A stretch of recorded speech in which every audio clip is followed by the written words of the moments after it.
नमस्कार मंडळी, मी नीलम. मनापासून स्वागत आहे तुमचं माझ्या चॅनलवर. आज मी तुमच्यासाठी घेऊन आली आहे सुक्या बोंबीलची चविष्ट भाजी. ही भाजी बनवायला खूप सोपी आणि खायला अप्रतिम लागते. चला सुरुवात करूया. त्यासाठी लागणारे साहित्य: मी काही सुके बोंबील घेतलेले आहेत, 2 मीडियम साईजचे कांदे, 2 टोमॅटो, अद्रक, लसूण आणि कोथिंबीर, खोबऱ्याचे पेस्ट आणि कढीपत्ता, हळद, लाल तिखट, चवीप्रमाणे मीठ आणि गरम मसाला, जिरा आणि मोहरी. एवढं साहित्य मी इथे घेतलेलं आहे.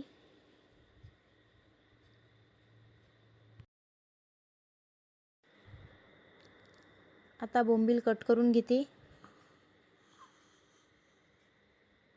बोंबीलचा मागचा आणि पुढचा भाग आणि असे बारीक बारीक काटे असलेले ते पण काढून घेते.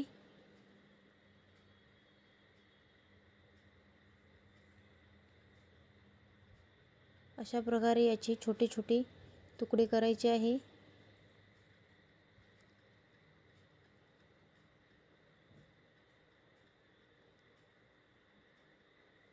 मी या साईजमध्ये याचे तुकडे केले. असेच मी हे सर्व बोंबील कट करून घेतले. आता कढई गरम करायला ठेवली. त्यामध्ये 1 ते 1.5 ग्लास पाणी उकळून घ्यायचे आणि उकळी आल्यावर त्यामध्ये हे कट केलेले बोंबील घालायचे. 2 मिनिटं झाकण ठेवून शिजवून घ्यायचे. बोंबील शिजेपर्यंत कांदा कट करून घेऊया.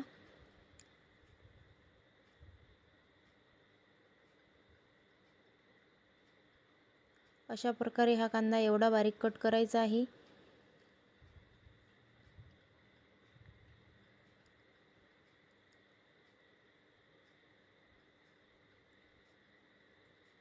इथे मी 2 मीडियम साईजचे कांदे घेतले आणि 2 छोटे छोटे टोमॅटो घेतले.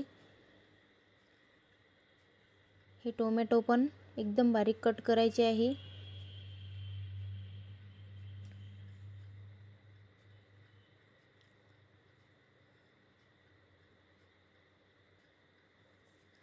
आता 2 मिनिटे झाले. 2 मिनिटे झाल्यानंतर बोंबील चेक करूया. बघू शकता छान शिजलेले आहे.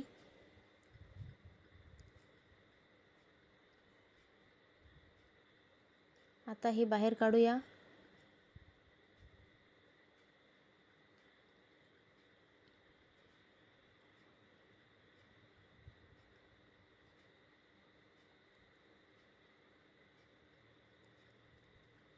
आता गरम कढईमध्ये 1 ते 2 चम्मच ऑइल टाकायचे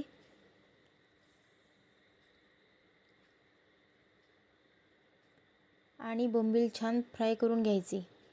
फ्राय केल्याने बोंबीलची टेस्ट छान लागते आणि पूर्ण स्मेल पण निघून जातो. आता हे फ्राय झालेले आहे. याला बाहेर काढू.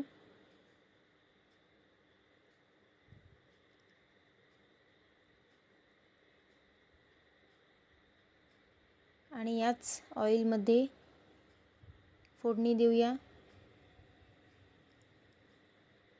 थोडासा कढीपत्ता, मोहरी आणि जिरा घालायचा. त्यामध्ये बारीक कट केलेला कांदा घालायचा.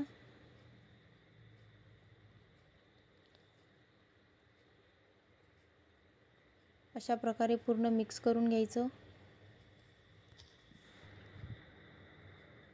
कांदा छान झाला पाहिजे म्हणून यावर थोडं झाकण ठेवलं. झाकण ठेवलं की कांदा लवकर होतो.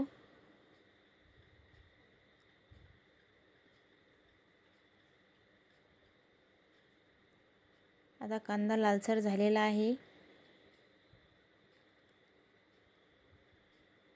पूर्ण कांदा शिजला की भाजी टेस्टी लागते, नाहीतर गोड होते.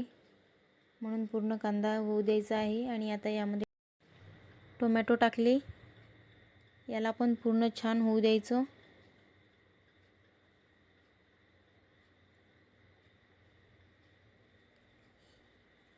आता यामध्ये अद्रक, लसूण, खोबरं आणि कोथिंबीर याचं वाटण घालायचं.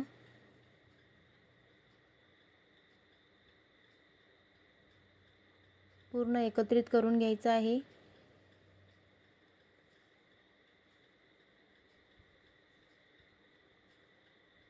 आता यामध्ये लाल तिखट, हळद, मीठ, थोडासा गरम मसाला एवढं घातलेलं आहे.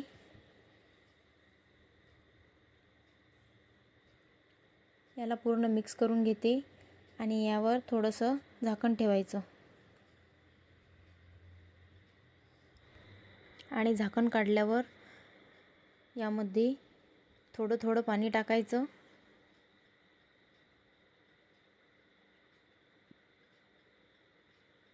थोडं थोडं पाणी घालायचं आहे, जास्त नाही.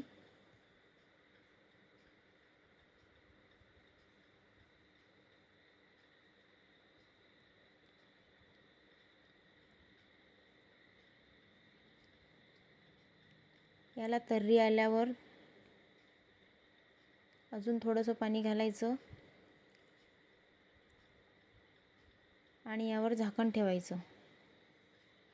याला छान उकळी आली की आता यामध्ये फ्राय केलेले बोंबील टाकू आणि पूर्ण मिक्स करून घेऊ. आता यावर झाकण ठेवून 1 मिनिटे वाफवून घेऊ. बघा किती टेस्टी अशी बोंबीलची भाजी तयार झालेली आहे आणि याचा वास पण खूप जास्त खमंग येत आहे. अशाच सोप्या सोप्या रेसिपीजसाठी माझ्या चॅनलला सबस्क्राईब करा आणि हा व्हिडिओ तुम्हाला जर आवडला असेल तर व्हिडिओला लाईक, शेअर करा आणि कमेंटमध्ये नक्की सांगा तुम्हाला रेसिपी कशी वाटली. Bye bye.